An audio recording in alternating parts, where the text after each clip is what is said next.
Hello, everybody. I would like to welcome you all to another conversation in our Influence series. And today with me, I have Robin Juel Johansens, who is the CEO and journalist at the Startup Developing Stories, and also the CEO and co-founder at the Startup Monthly Roast. So a pretty amazing guy. So I welcome you here, and I'm really glad you came to share some of your experiences with our viewers.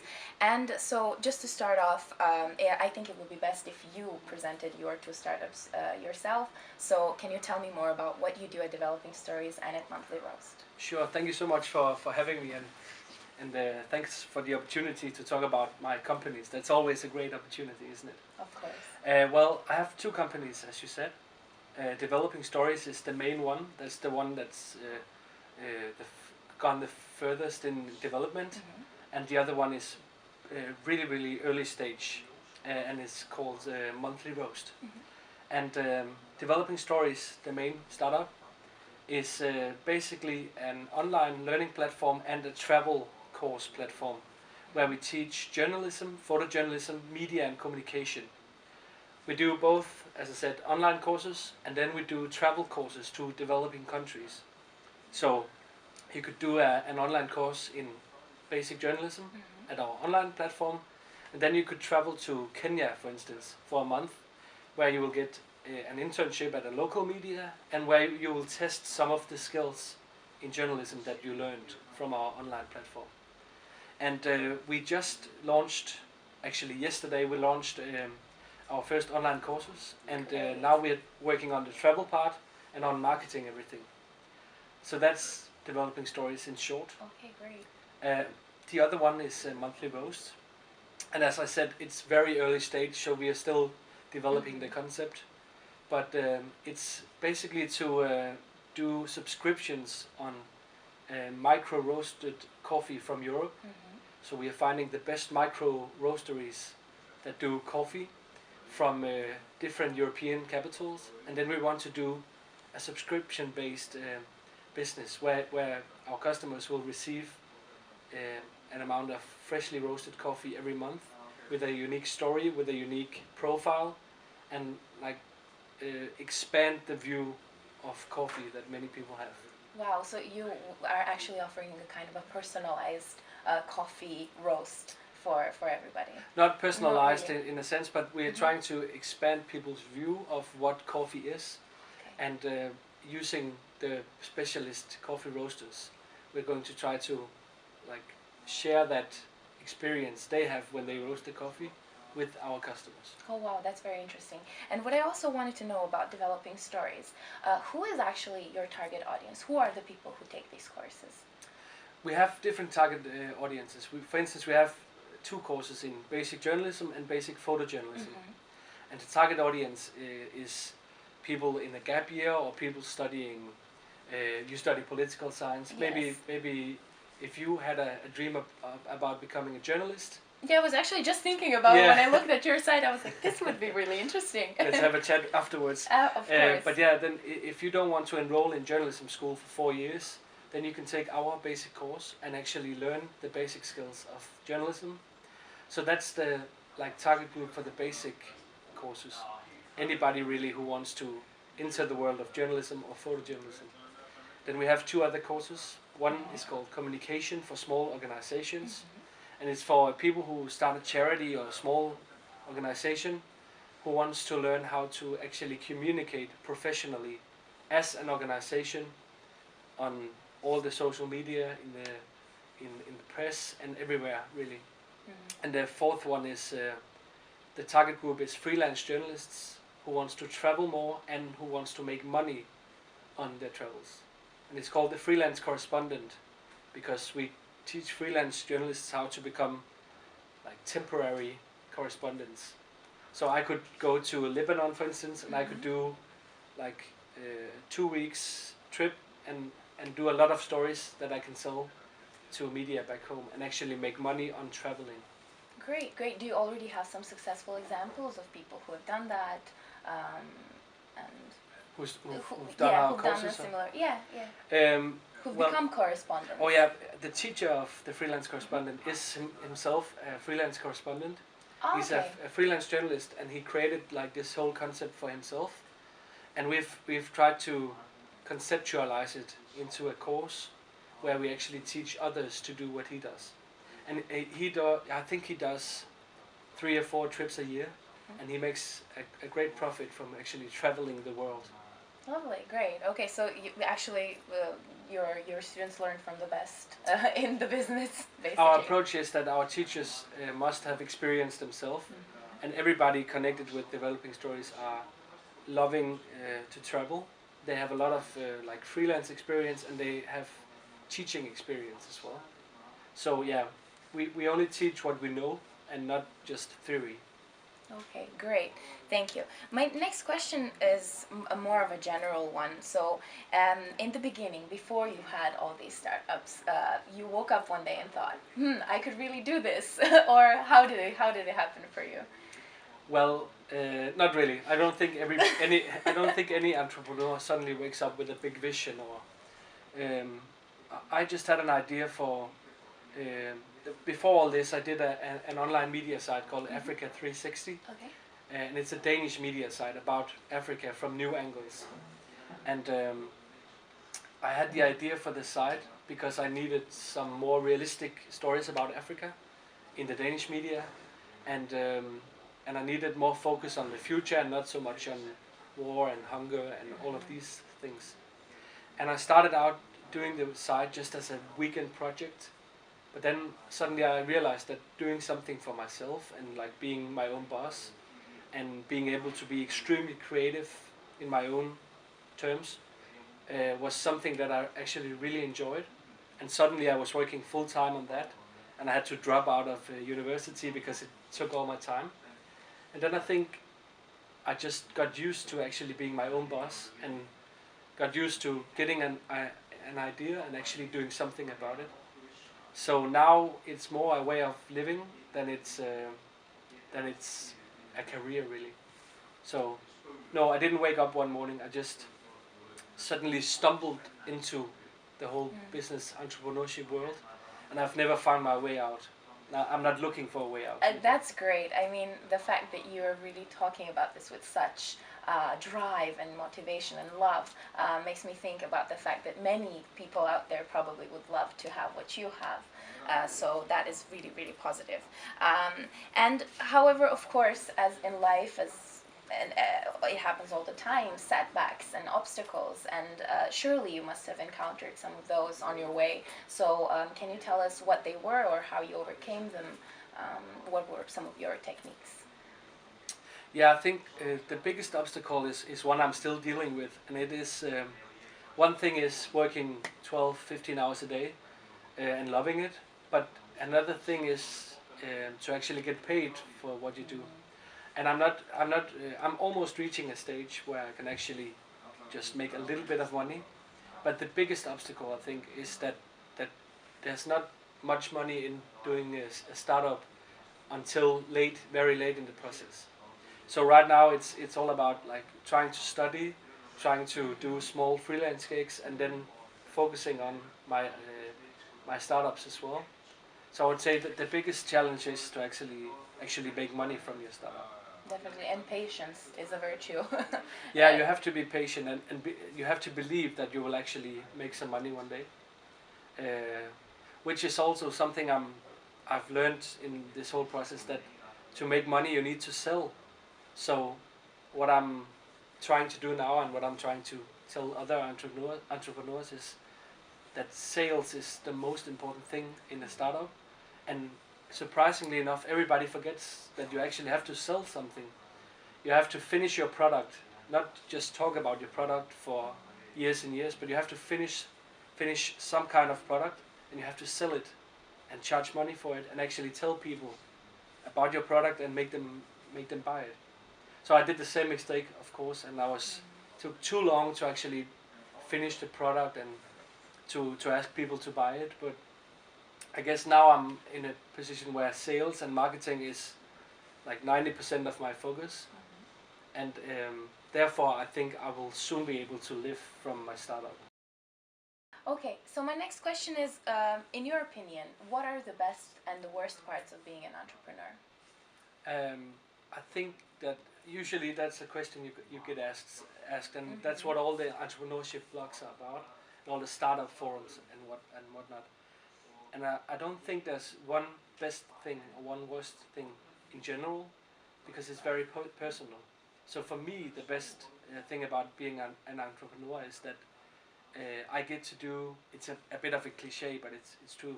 I get to do exactly what I want to do, and because of that, even tasks that if I were in a job, some of the tasks are always like boring and stuff like that.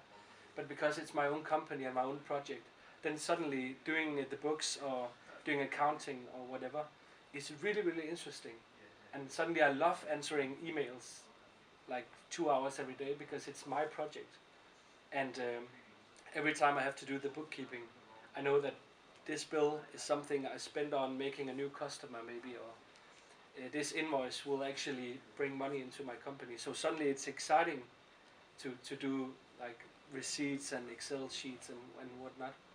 So I think the best thing is that everything I do it for my own sake and for my company's sake. That's one of the best things. The other one is the day that you actually realizes that other people have an interest in what you're doing. It could be when you get new colleagues, new interns, if you are lucky enough to be able to hire somebody and pay them money. When people actually apply for a job at your company or apply for an unpaid internship and want to spend a lot of time on you and a lot of passion, that's pretty great as well, because suddenly you realize that you created something that has a value to other people, and that you actually did it. You didn't just talk about it or drink coffee and had the idea. You actually did something about it. So those two are some of the best things. And of course, when people buy your product, that's pretty great as well. That's a great reward that comes after the hard work. But you must admit that it came after a long and hard, after a lot of efforts being invested on your part. Yeah, I think the worst part, yeah, is the fact that you don't have a stable income. Uh, you never really know how your economy is gonna be.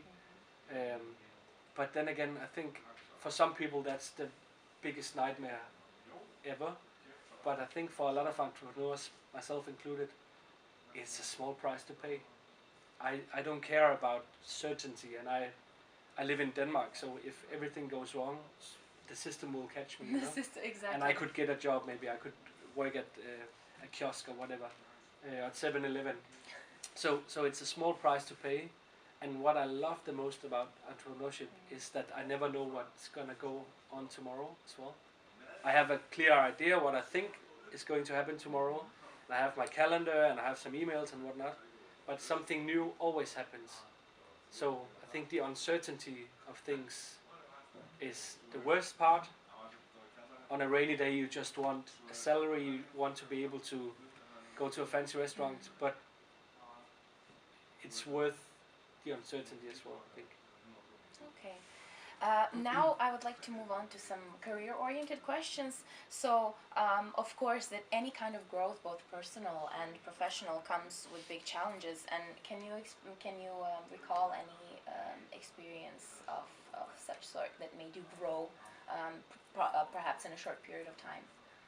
Yeah, I think when I got my first like full-time team at the office, it was actually all the way back to Africa 360, the media I did. I got, I think, 3 full-time interns who were going to sit at the office full-time. And suddenly I realized that I was going to be their boss. And they started asking me questions about how to do things and how to, what strategy should we follow, could I do this, could I do that? And suddenly I realized that I was like the boss, and I had to do the strategy, and I had to have the overview as well. And I think I grew quite a lot the first week there, because suddenly you had a responsibility for other people's work as well. But then probably as time went on, you became more and more empowered with the decisions you were taking, and you were more sure of yourself. I guess that must mean that the growth came, but with some time, of course. yeah, you have to, like, in an instance, become a leader, and that's a fluffy expression as well. And there's a lot of strategies on how to become a good leader. And I think the biggest mistake I did in the beginning was that I was afraid to actually ask something of people and then just expect them to do it, because I felt too bossy in a way. So I wanted to, every time I said, hey, don't do this, do that instead, I had to make some jokes afterwards, and I had to, like, smooth everything Kind out. of buffer it out. Yeah. And now I've learned that when people say yes to work for you, even if it's an unpaid internship or if it's a paid freelance gig or whatever, people want to perform their best, and they actually want to have a lot of responsibility. So it's better not to apologize for asking them to do something, and then just give them the challenges they crave and trust that they will do it, and also hold them accountable for what they say they can do.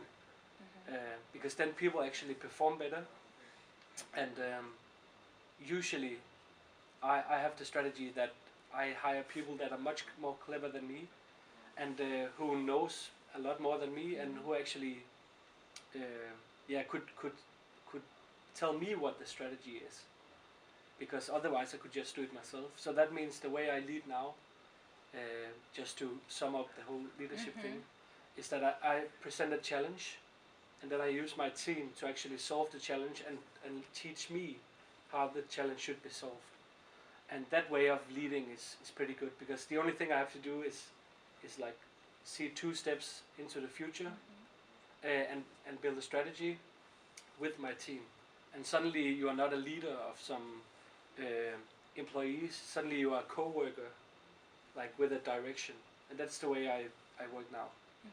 And I think that's one of the areas where I've grown the most in To just this whole- let the people, your employees, kind of govern themselves and just not have the whole responsibility and the power all in your Yeah, own arms. I guess it's a very Scandinavian way of leading people, but for me Yes, it works.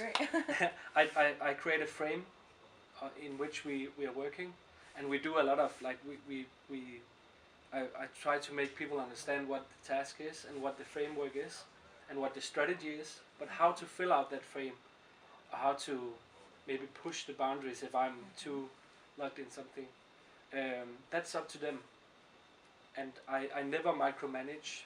I help people if they need it, but otherwise I only set a strategy and try to make sure that everybody's working towards that. And the way they do it, and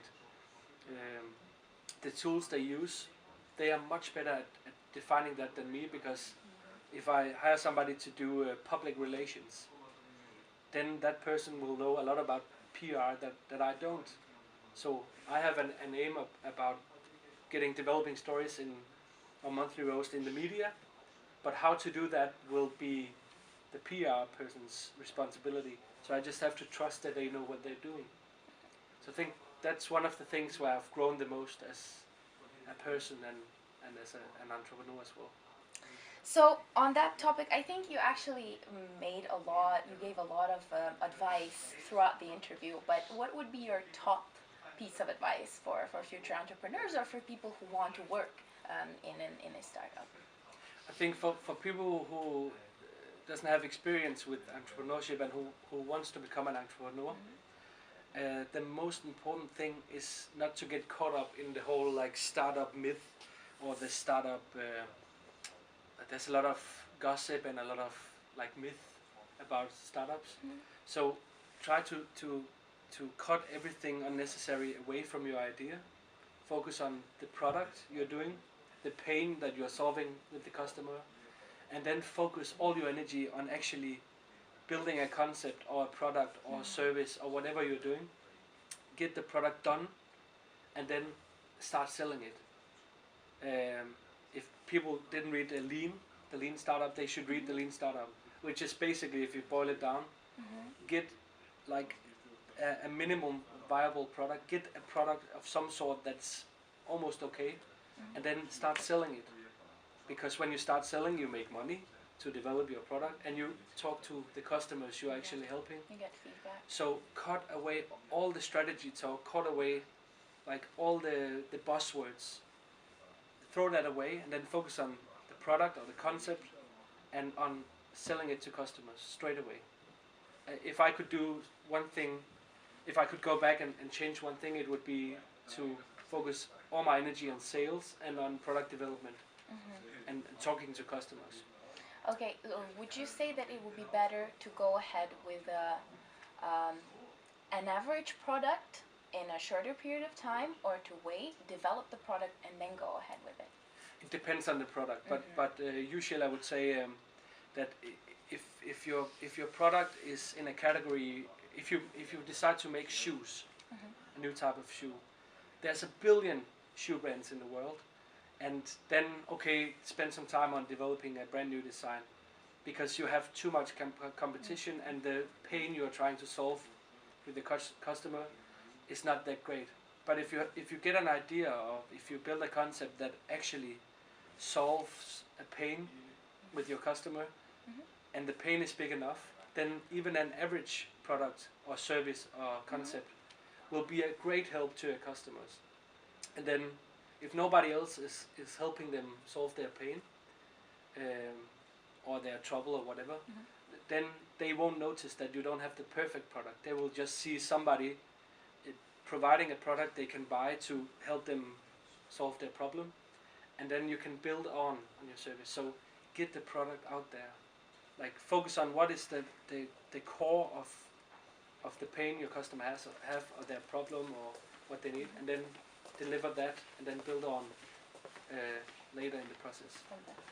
Okay, and to kind of sum up this career part, I suppose you have a mentor or a person you admire, be it in your startup environment or a famous business person or somebody you met in your school. So who is it? And first of all, do you have any people you admire, and why? Well, I don't have like one mentor. I'm not quoting Steve Jobs in every sentence I can, as many others are. He's a great guy. He was a great guy, but the way I use mentors is more to be networking with people who has the same interest as me, and then just share my ideas. I share all my ideas. The second I get an idea, I'll call a friend or a colleague or another entrepreneur and tell them the idea, and then work from there. And then suddenly the guy next to you at the office who you never talk to could be a great mentor for a week, or the guy you always hated because he always talked about strategy suddenly had the advice that you needed because suddenly you focused on strategy. So I think I don't have a mentor, but it's more about allowing yourself to actually learn from everybody else. So it's more of a mindset. So the way I do it is that I'm open about all my ideas, all my challenges.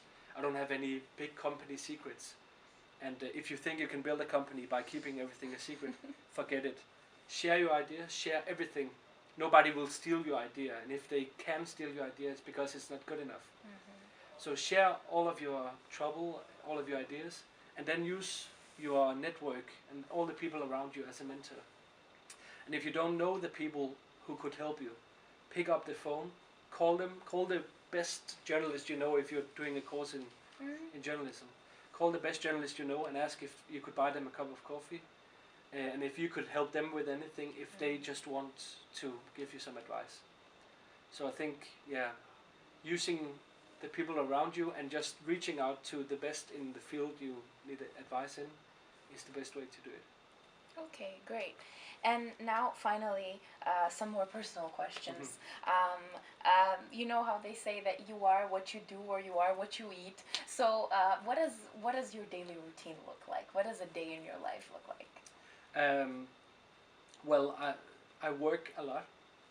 So a day in my life is basically getting to the office in the morning. I'm not a morning person, so I'm working on my morning routine. But one of the best things about being an entrepreneur is that I decide when I get in. So I start the day at 9 or 10, and then usually I work with my team, or have meetings with great people or whatever, or just focus on work, all the way through 6 o'clock in the evening. Then I go home, maybe I go get a drink with some friends or whatever. And then usually I end up working when I get home as well. So when I've had a cup of coffee with some of my friends, I get home and then I start working again. So I guess my routine needs some more time not working. Probably, yeah, but it just shows that entrepreneurship really is hard work, and if you're not hardworking enough, or if you think you're not ready, better not venture Yeah, out. but then again, nobody makes me work Of 12 hours a course. day. It's something I do because the passion is there. So it's not, you don't have to work 15 hours a day to become an entrepreneur, but most entrepreneurs do because they can't help themselves. So maybe a healthy routine would be not to work too much. Okay, and for the end, something that you would like to say to our viewers, something that is maybe your life philosophy or your motto, or something that it's a principle that is guiding you. I don't have a motto, but when we're talking about entrepreneurship and other projects in life, I've found that actually just doing something about your idea is the best way to go. So if I get a business idea on Monday, as I told you, then 1 second later I have some great people around me that I can call and share the idea with. And if everybody thinks it's a good idea, I'll get as many people as possible involved. I'll spend no time on building big corporate strategies, because a strategy is just a wish list of what you want to do, and it's a waste of time. So I'll build maybe a half-page strategy. I'll talk to as many people as possible, and then I'll start building my new idea or my new task, or if it's a party I want to invite all my friends to, that's like a mini startup as well. Then I'm just doing it, and sometimes you get yourself into projects that never succeeds, but at least you try to do stuff instead of just sitting and talking about stuff. Too many people talk about ideas and talk about things they want to do, but it's a great relief to actually just do things and like fail a lot, but also succeed a lot. So make the road from a great idea to action much shorter if you can. Okay, so less talk, more work. Exactly. Great. Thank you so much. It's been a pleasure to have this conversation for with having you. And for all of you out there, be sure to definitely check out both the websites of Robin's startups, and also be sure to check out our website, www.influencehq.com. And be sure to check out our blog. By the way, my name is Nina. I'm a blogger at Influence, and you can get in touch with me and with all of our staff on our website. And thank you, and see you next time. Bye.